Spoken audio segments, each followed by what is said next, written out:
Political Poison, Book 2, Paul Turner Mystery. Author, Mark Richard Zubro, St. Martin's Press, New York, 1993. Narrator, Eric Aust. Chapter 4. Turner looked up the address on his master list. 5 minutes later, they pulled up in front of the home of the former 5th Ward committeeman on Woodland Avenue, just north of 55th Street. The house covered 3 normal-sized lots and had driveways on both sides. Fenwick whistled. "Whew, old Mike McGee sure did okay for himself." "I didn't know you cared about politics," Turner said.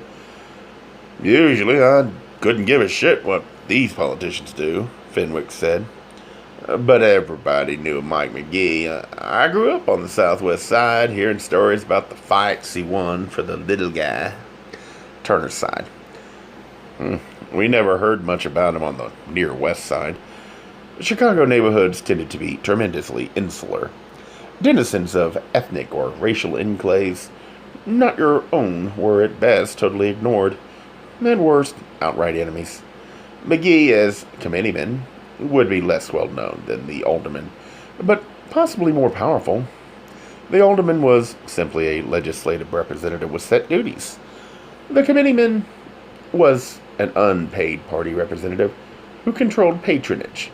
This meant an army of precinct workers whose civil service exempt jobs depended on how well they performed on election days.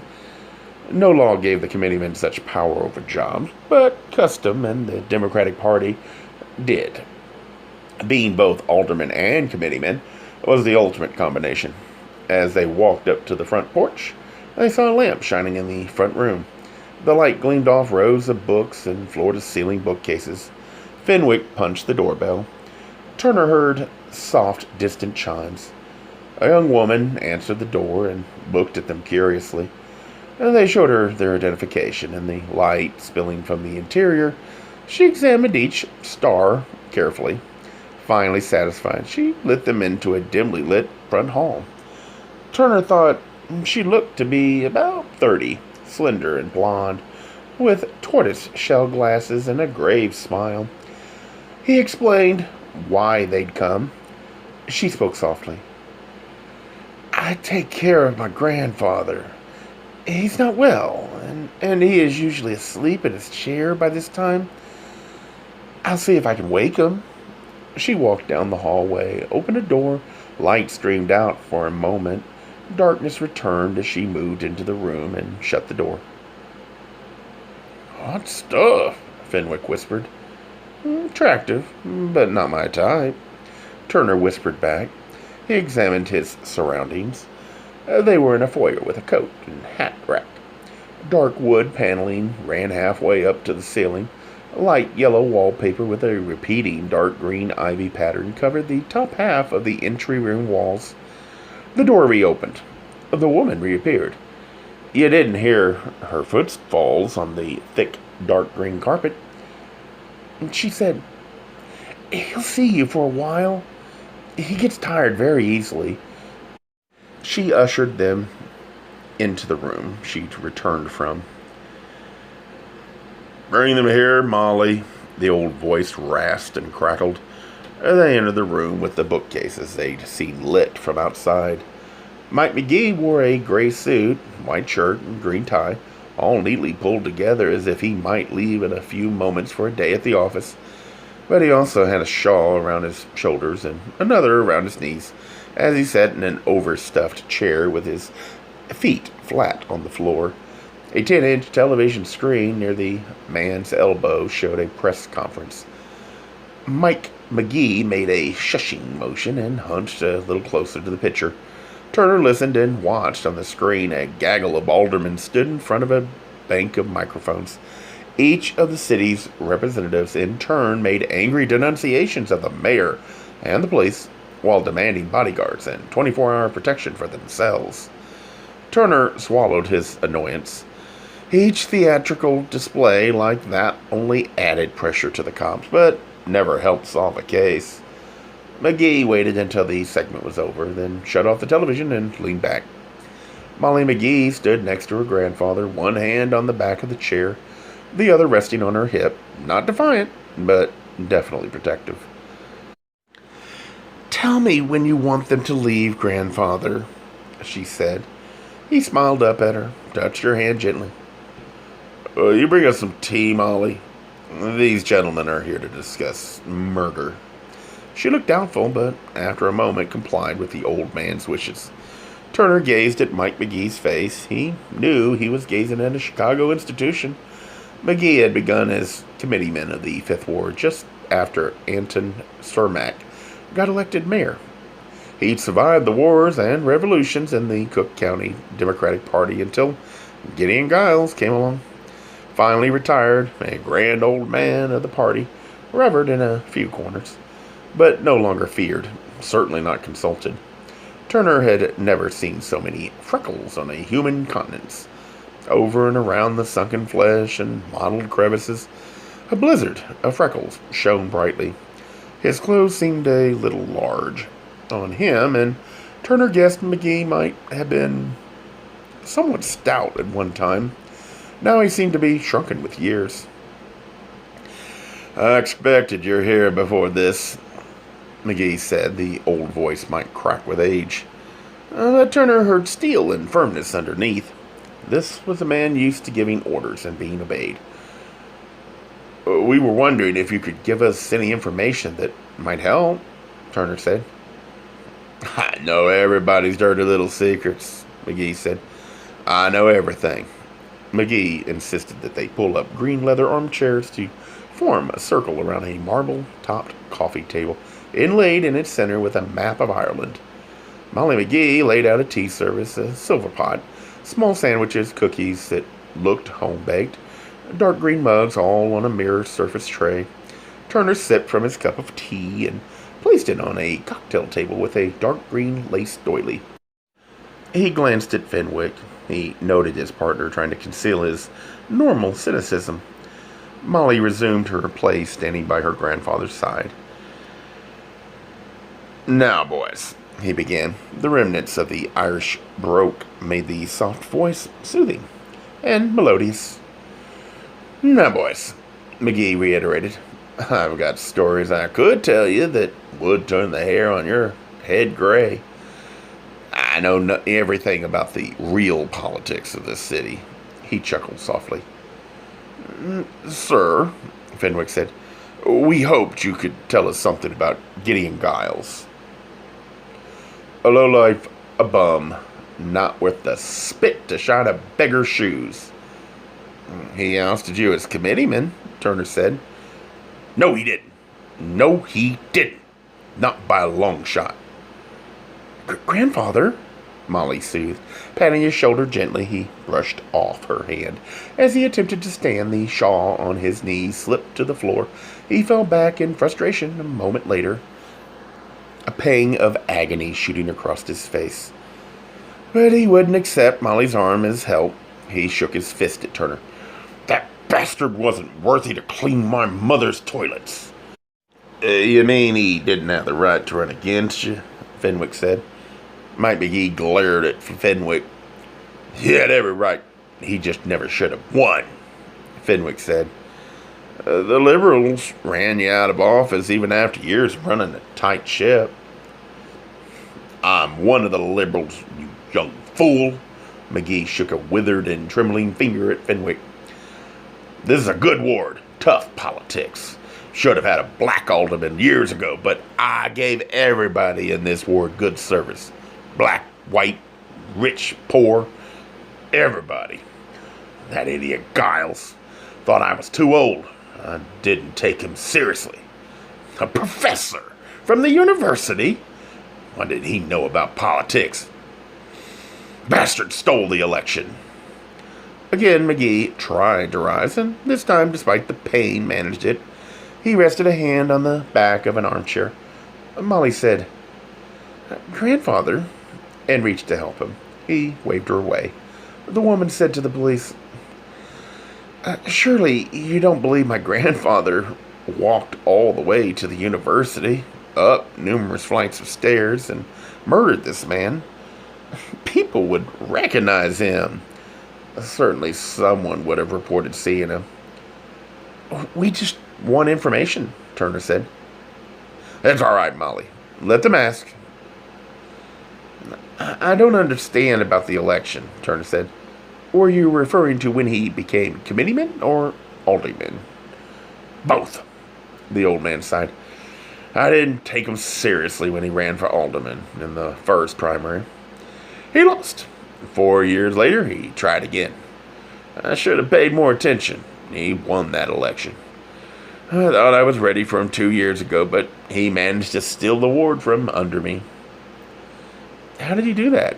Turner asked. The old man shut his eyes for several minutes. When he opened them, he said, Gideon Giles stopped by here around 12:30 the day he was murdered, McGee said. Molly gasped and put her hand to her lips. McGee glared at her. His long gray eyebrows twitched, then drew together. Molly didn't know, McGee said. I let him in. Turner wondered about the change in topic, and he doubted strongly that McGee had let his enemy in, but he could talk to Molly about that later. What do you want? Turner asked. Help in his next election? Surely he couldn't expect that from a man he defeated. Politics. Everybody wants something. Claimed he was afraid he might lose the next election. I thought he was real popular, Fenwick said. He was worried about something, but he wouldn't tell me what. Wanted my help, though. I told him it would cost him. What was your price? Turner asked. Favors. That's what politics in Chicago runs on. You do something for me, I do something for you. I wanted favors, and the politically pure Gideon Giles would deal. That's his reputation, Turner said. Why would he change now? McGee chuckled. My boy, you are refreshing, McGee said. You don't know much about human nature, do you? Turner gave him a puzzled look, but kept silent. If the man wanted to talk, he'd let him. McGee took his time rearranging himself in his chair, pulling his shawls more tightly around himself, patting the wrinkles out of his pants and suit jacket with elaborate care. McGee began.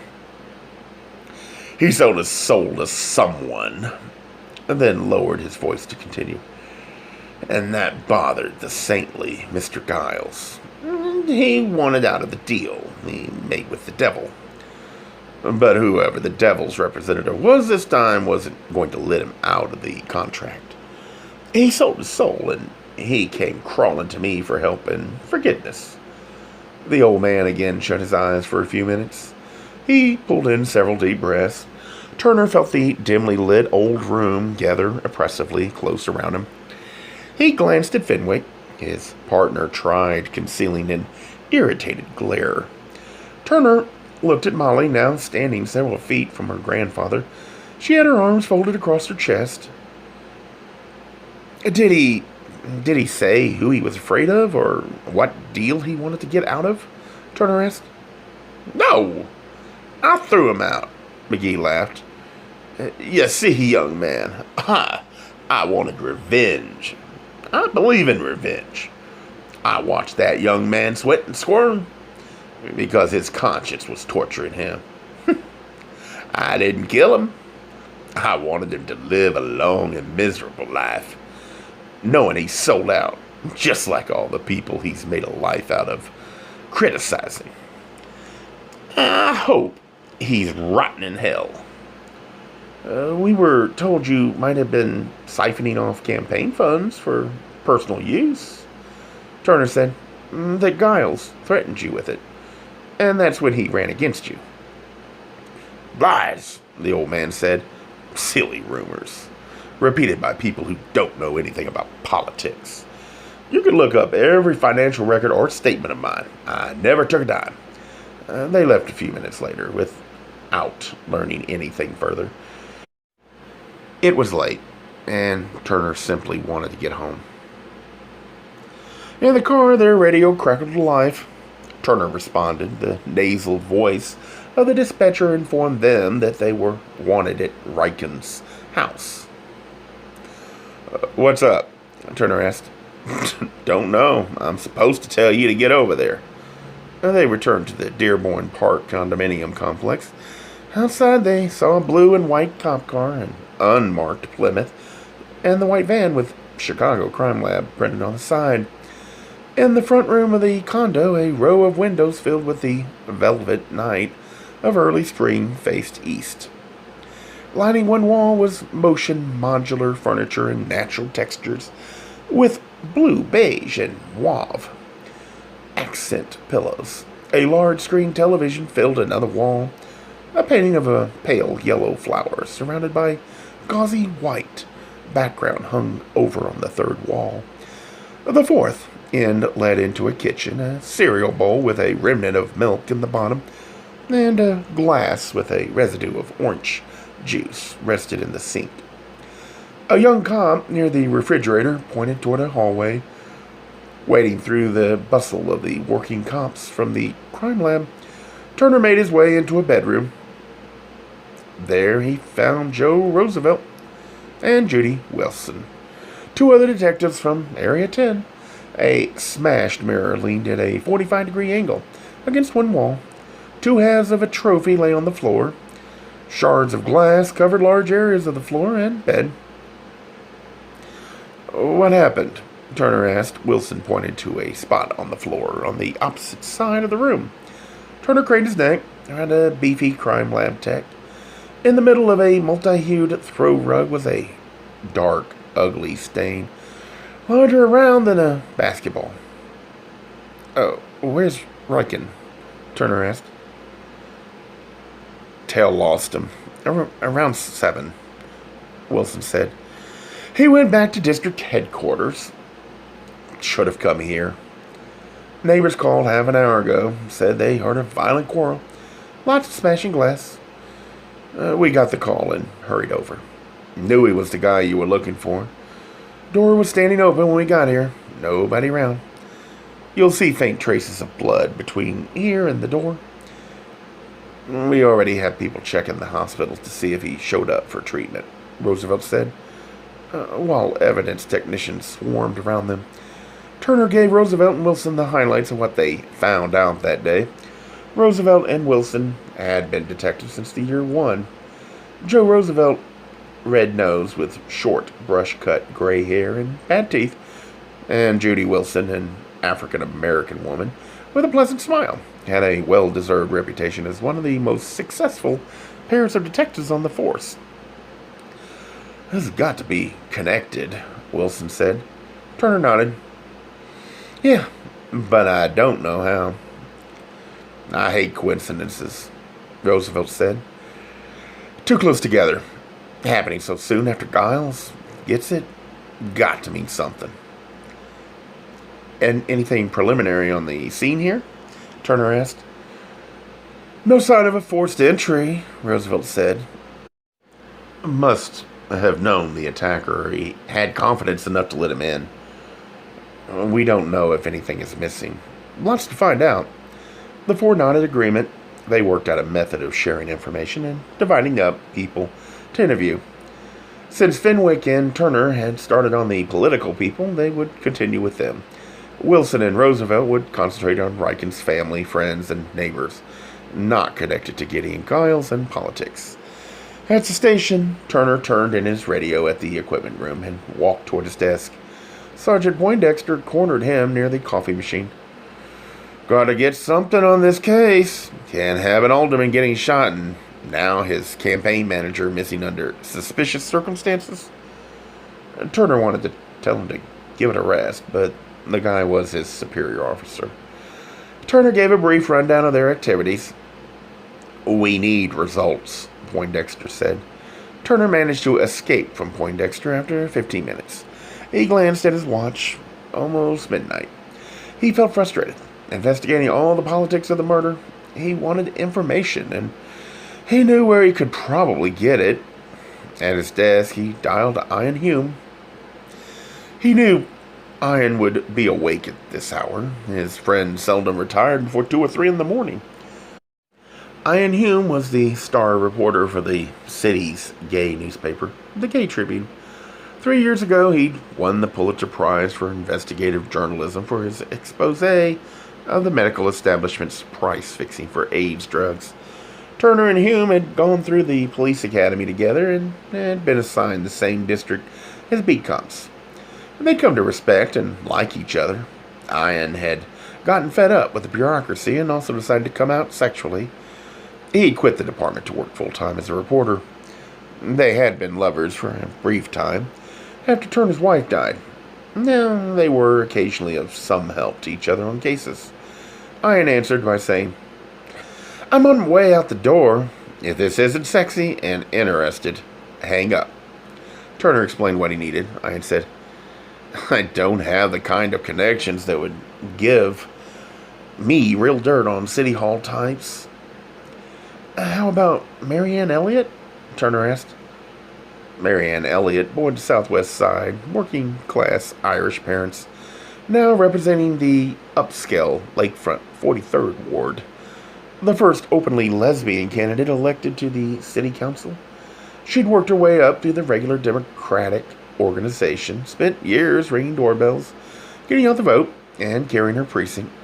She scorned the trendy liberal set and really believed in the concept that good government is good politics. Her aplomb and expertise in dealing with hostile elements at campaign stops was legendary.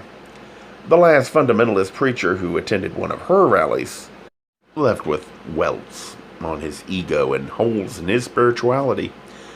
Turner and I had worked as volunteers in her campaign. Turner had met her once, but didn't think she'd remember him. "She might be able to tell us inside political information," Turner said. "I don't know of any other source in the city. She probably won't remember me, but you know her. I'd like to talk with her." Ian agreed to set up the meeting, even going so far as to promise to get up early the next morning to make the calls. It was past 1 when Turner walked in his front door. Brian lay with his arms crossed, head resting on them, atop his calculus book. The kitchen radio was turned to a classical musical station.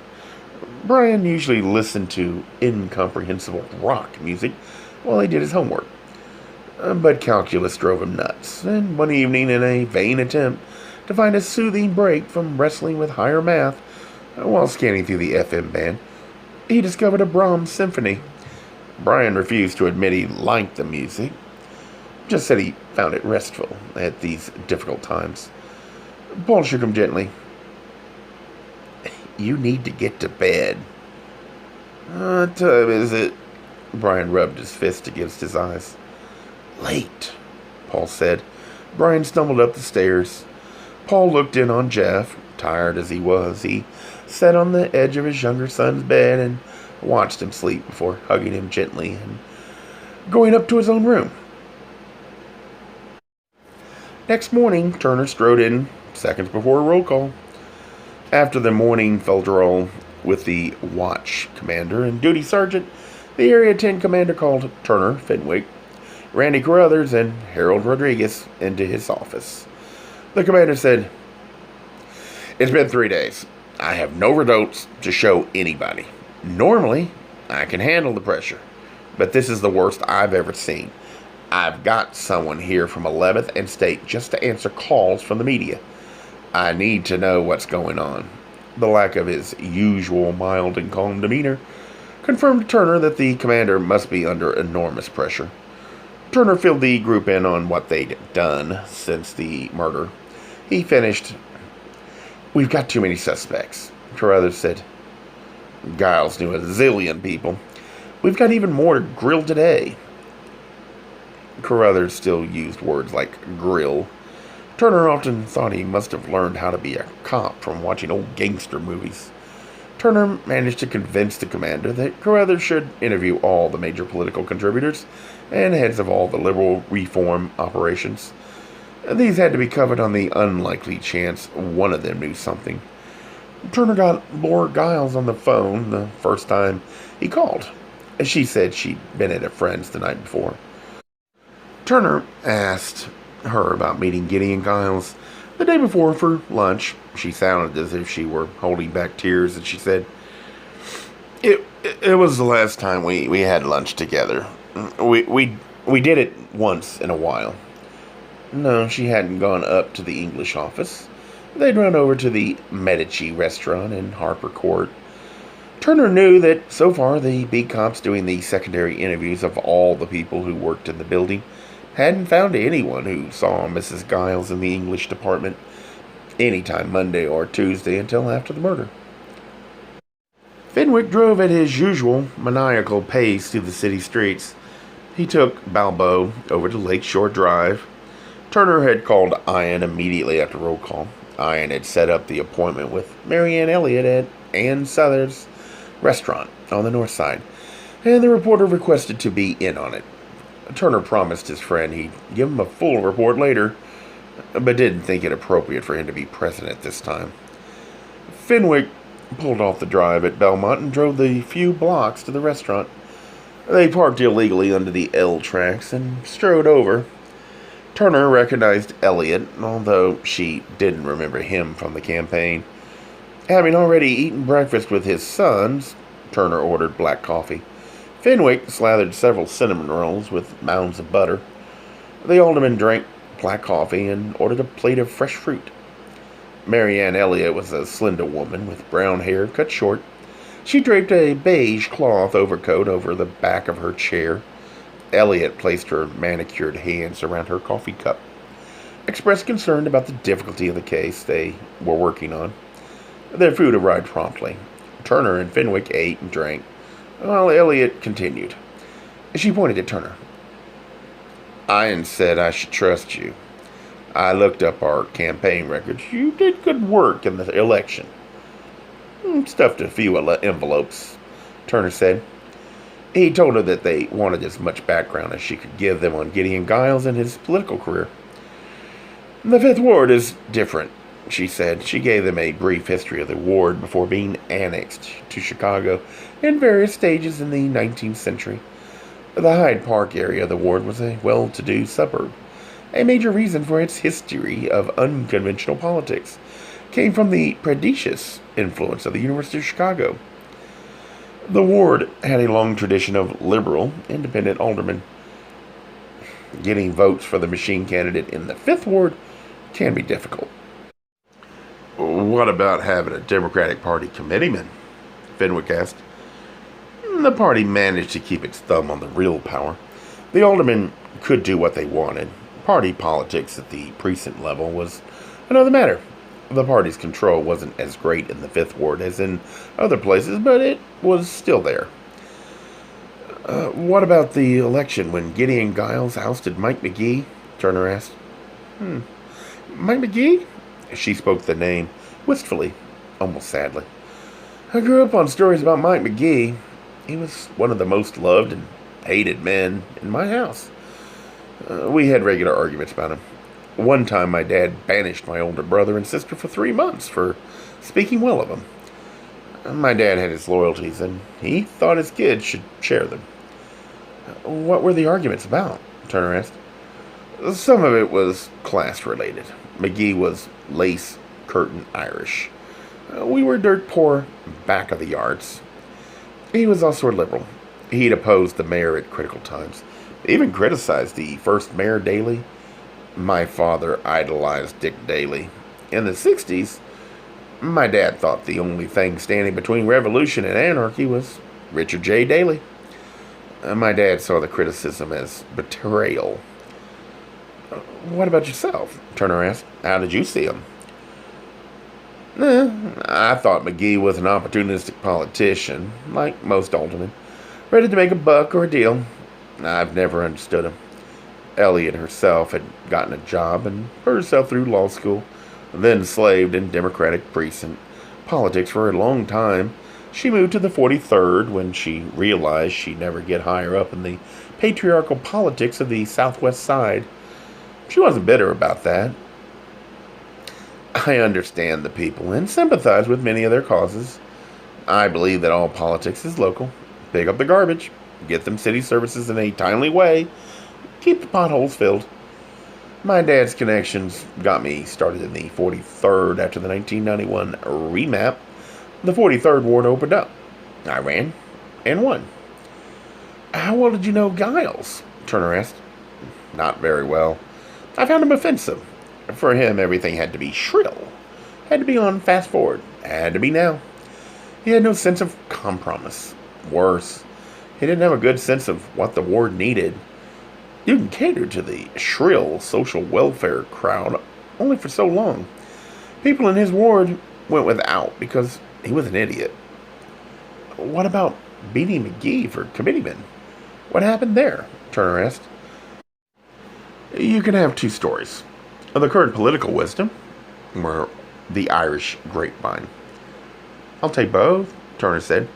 Elliot hesitated, then said to Turner, I'll trust you for 3 reasons. 1, Ian set this up, and I trust his judgment. 2, you're gay. 3, after listening to you, I trust you. Everybody paused. Sipped coffee. Elliot continued. Conventional wisdom. Mike McGee got too old. He offended almost every group in the ward. The black politicians finally got fed up and abandoned him in the primary. If they'd been able to unite in the general election, they could probably have beaten Giles in the runoff. In Chicago, all the candidates ran in the same primary, regardless of party. If no candidate won 50% plus 1 vote, they had a runoff between the top 2 vote getters. The waitress refilled their coffee cups. When the waitress left, Elliot continued. The inside gossip says that somebody moved in with a ton of money. Enough to buy off all of Mike McGee's major supporters. How did Giles get their support? Turner asked. The Irish grapevine says he had to promise them something, Elliot said. But I haven't heard what. I've tried to figure it out. He hasn't had a pattern of appointments that raise eyebrows. He hasn't voted for any particular utility or money interest in fact, he's always against them. He just rants about causes.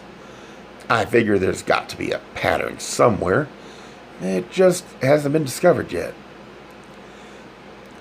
How would we find the pattern? Fenwick asked. I don't know. If some of the wiliest politicians in the city haven't been able to, it could be impossible to find, and it's not for lack of trying.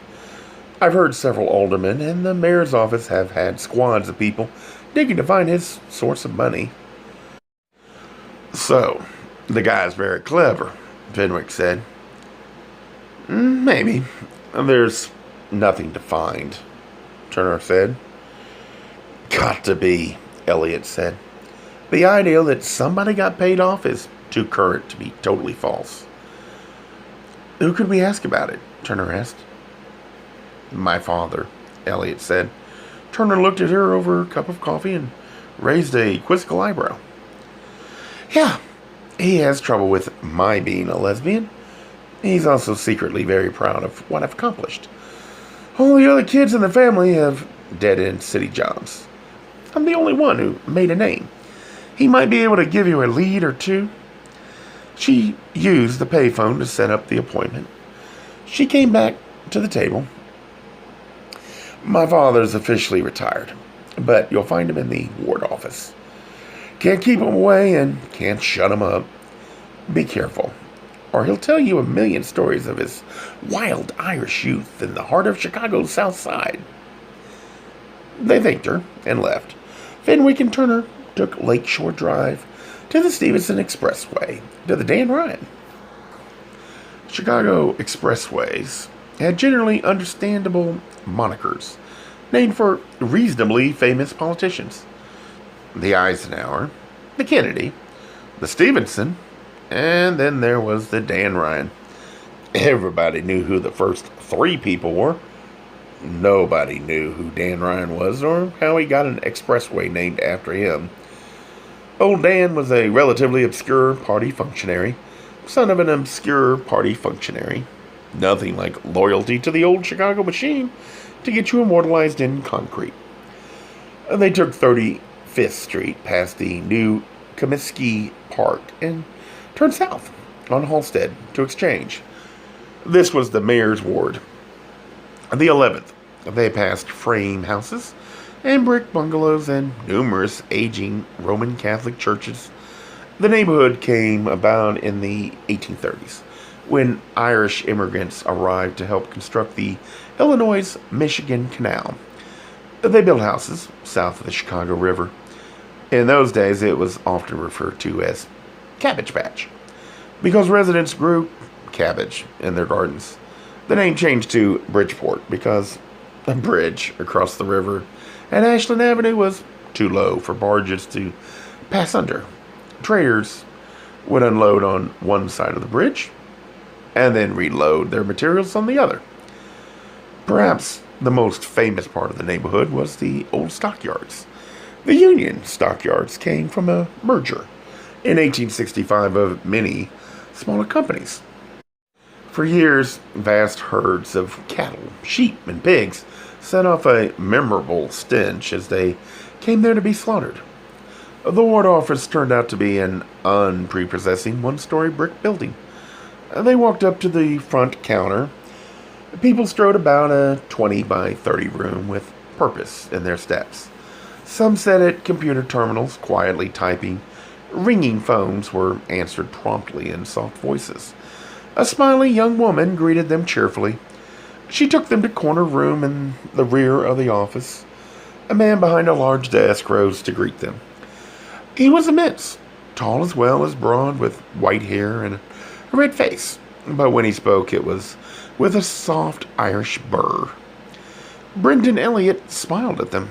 He said, "The Alderman said I could use his office this morning. A courtesy to an old man.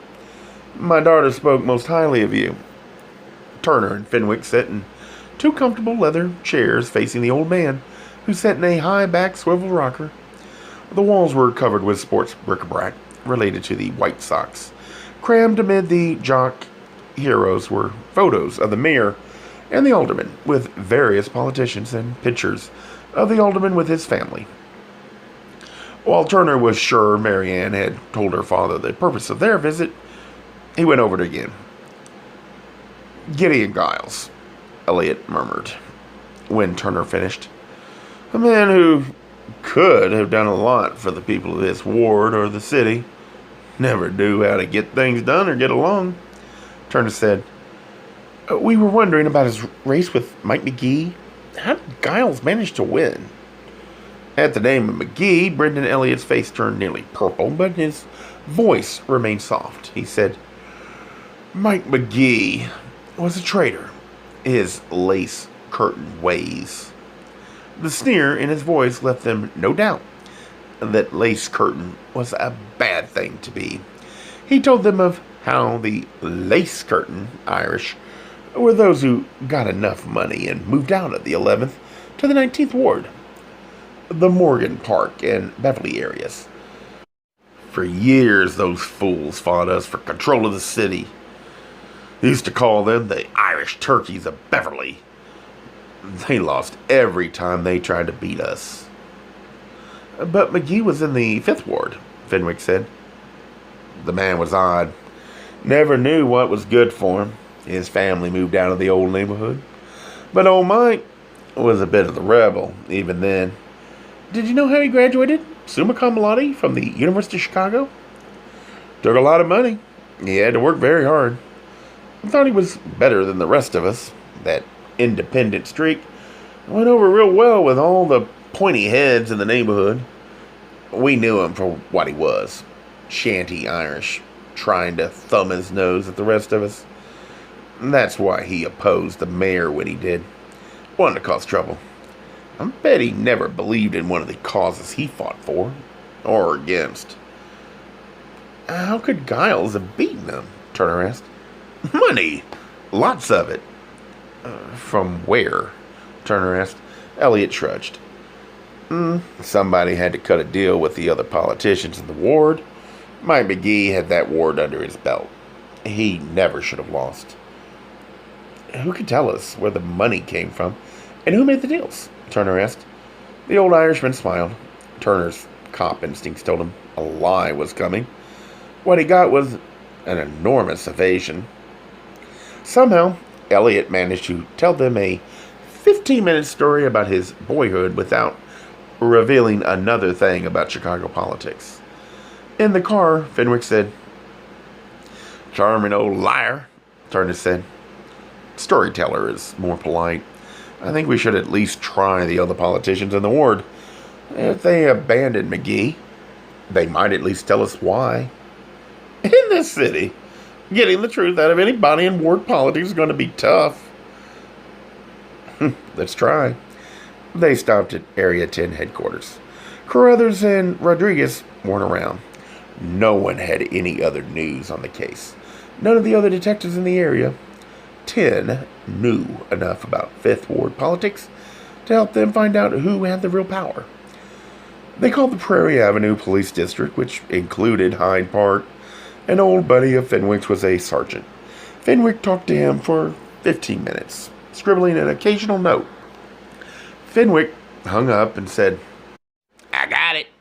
He showed Turner a list. "My buddy is fairly sure that these are the most powerful people in the ward." Turner didn't recognize any of the names. They took Lakeshore Drive south to Hyde Park. Their first stop was on the west side of Washington Park. They took 55th Street to State, then south on State Street, a sharp right on 57th, and half a block to their destination. They got out of the car, and Turner saw Fenwick pat both of the weapons he carried. The neighborhood wasn't the best, and the structure they approached was as unsavory as any in the city. Iron grill work covered the windows on the first and second floor of a 5-story building.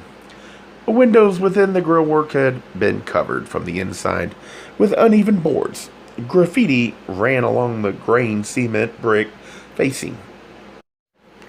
Turner recognized some of the gang symbols and identification marks. The upper stories seemed to be mostly intact, but badly in need of a cleaning and a paint job. Several Shirley teenagers eyed them suspiciously. As they approached the door, the youngsters said nothing and averted their eyes as the cops passed. They swung open the ground floor door and entered a vestibule. It smelled of disinfectant, and while most of the surfaces were dirt encrusted, someone had obviously tried to keep the trash picked up. New bronze mailboxes gleamed on their left. The address they had indicated a third-floor office. An inner door that may have at one time needed to be opened by a tenant from their apartment yielded to Turner's twist of the knob. The first 2 flights of stairs continued the motif of the entryway, clean and neat, but in need of repair. At the top of the second flight of stairs, they met a barrier of newly walled plaster and an unvarnished wooden door. "This can't be right," Fenwick said. He checked the piece of paper he'd written the address down on, shook his head. "I wrote it right. Can't believe some big-time politician lives or works out of this place." Turner knocked on the door. They waited through several moments of silence. Turner raised his arms to knock again. The door swung open on silent hinges. A youthful African-American male in a dark gray suit, white shirt, and tie greeted them gravely. They showed him their identification, and he moved aside to let them in. The room they entered took up the entire third floor. Turner could see out the windows on every side to the gray sky outside. A nicked and scarred grand staircase in the center of the room led to the floor above. Around the room, people sat at old wooden desks. Turner heard the sounds of computer keys clicking, and a printer to his left scrolled out copy. He saw fax machines and numerous computer screens. Telephones buzzed softly instead of ringing. Fenwick asked to see Martha Chambers, the person his sergeant contact recommended they start with. The person who opened the door asked them to wait for a moment. He retired to a nearby console, spoke softly into an intercom. He returned and said, "Miss Chambers will see you now." The Chambers name rings a faint bell," Turner murmured as they crossed the room. Fenwick shrugged. "Doesn't mean anything to me." The young man led them up to the grand staircase.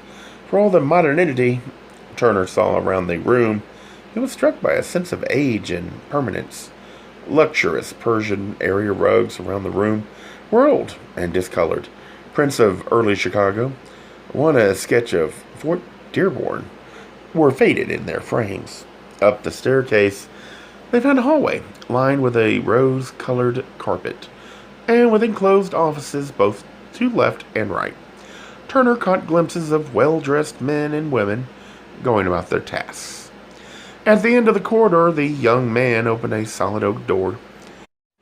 Turner and Fenwick entered a small room with floor-to-ceiling bookcases along the entire south wall.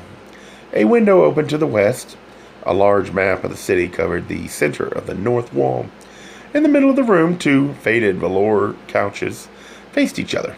Between them was a coffee table made of a wooden door standing on legs of bricks. A woman, Turner guessed to be in her 30s, rose to greet them. She shook hands solemnly and indicated they should sit. The young man who led them in exited quietly. Turner explained that they were following leads in the Gideon Giles murder, and that they thought if they could understand the political situation in the ward, they might find someone who might have a motive for murder.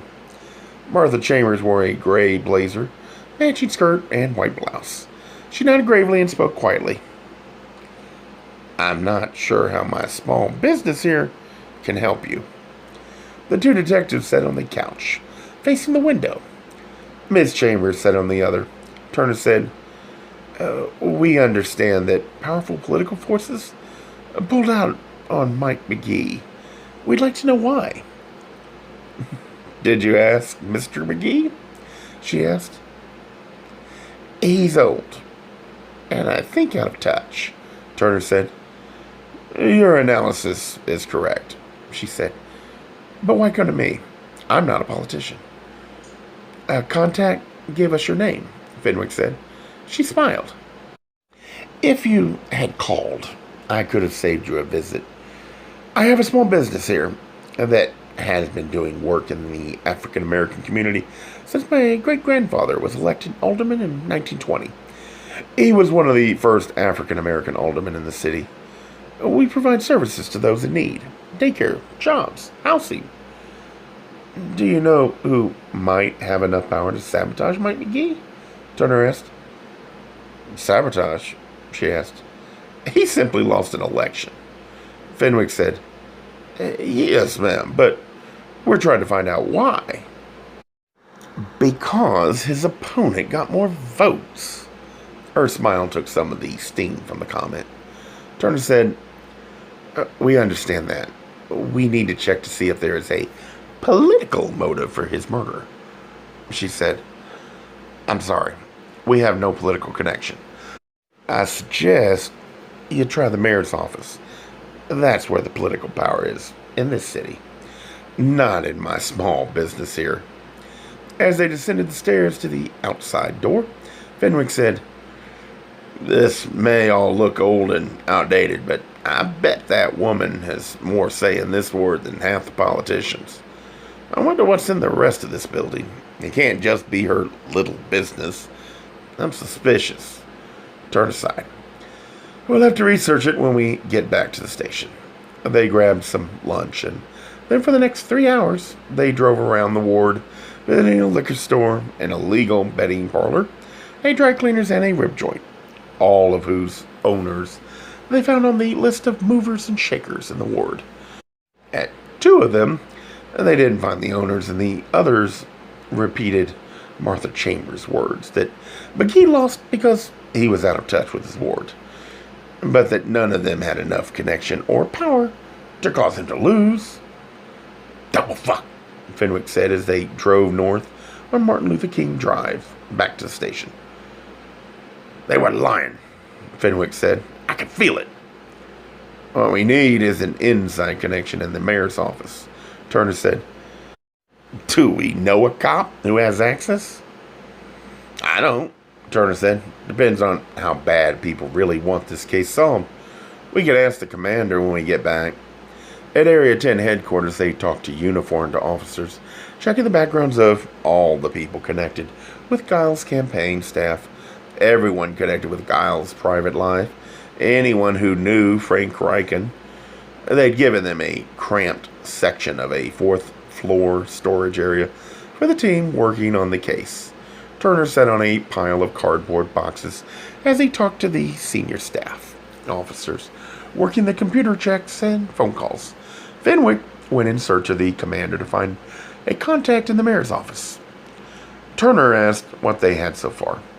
Jack Blessing, an African-American cop in his late 20s, told him, "We've gone through nearly 500 people. We have enough unpaid parking tickets among these political people to pay off the national debt." One of the campaign staff got caught for shoplifting in Des Moines, Iowa, 1962. He flipped through several pages of notebook. Most everybody working the campaign comes up with nothing. We've got 5 or 6 arrested at various demonstrations from the late 60s to last year. He showed Turner the list of names. Turner didn't recognize any of them. "Did you start on the ward organization as well as all the reform organizations he was involved in?" Turner asked. Blessing frowned. "You're not serious." Turner nodded. "We'll add them to the list," Blessing said dejectedly. "How about Riken's people?" "Nothing on the family. Brother and sister in Indiana. Both school teachers. Mom and Dad retired, living in Centerboro. Little suburb outside Aurora. We're hunting through friends." "You get anything on those university people? Especially Sorensen, Worthington, and Kim?" Blessing checked through a stack of papers, read for a second, and said, "They're all clean. Hardly a parking ticket among the 3 of them. The probability of any of the background information giving them a substantial clue was about the same as winning the lottery or getting struck by lightning, but it had to be done. Some profile or pattern might be found." "Rodriguez and Carruthers back from checking into the liberal groups?" Turner said. "I haven't seen them," Blessing said. Turner walked down to his desk on the 3rd floor. He leaned his elbows on the top and cupped his chin in his hands. Fenwick swung into the room before he had a chance to reflect on what they learned. "I got us an interview with the 3rd deputy assistant mayor in charge of snowing the public," Fenwick said. "Why bother?" Turner said. "Commander set it up. Shows the mayor's office is trying to help. We've got 15 minutes to get to the interview." Fenwick squeezed through loop traffic and parked illegally on Clark Street, across from City Hall. The 3rd deputy assistant mayor took 10 minutes to tell them how cooperative the mayor's office planned to be. Turner asked about politics in the 5th Ward and who had the power to overthrow Mike McGee. The 3rd deputy assistant mayor took 20 more minutes to explain how the mayor's office didn't get involved in local ward politics. Turner put a restraining hand on Fenwick's arms. His partner hadn't said anything, but Turner recognized the signs. Fenwick was close to blowing when he started rolling up the sides of the paper in his notebook. When Fenwick snapped his pen in 2 between his fingers, the 3rd deputy assistant mayor said, "Is something wrong?" Turner said quickly, "Thank you for your help," and got Fenwick out of the room as quickly as possible. "Asshole, dumb numbnut son of a bitch, shit for brains!"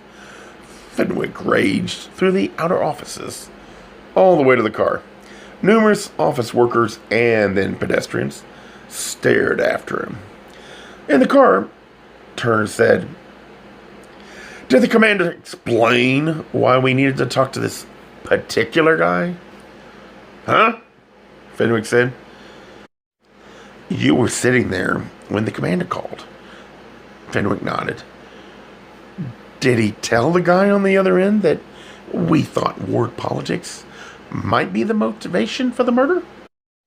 Fenwick gazed at him thoughtfully. "I think he said something about people in the ward maybe being behind the murder. Geared to warn even the densest politician?" Turner said. "Are you saying we can't trust the commander?" Fenwick said. "Not ready to go that far. He may have given too much information. The people at City Hall aren't stupid. We've got to talk to politically connected people. We could try Marianne Elliott again, Fenwick said. The police radio called their car number. Turner acknowledged. The dispatcher said, "We've got another problem for you. Gay Mysteries audiobooks. I think it is easy to hate a label, but a face humanizes the word. So this effort is twofold. To offer comfort to those like myself that your world didn't end because you don't fit into the view of acceptable society on both sides. And in hopes of helping those with family that are LGBTQ, that it doesn't mean we are aliens from the child they once knew. Reassure them so they can maybe be supportive at the same time, being true to their values.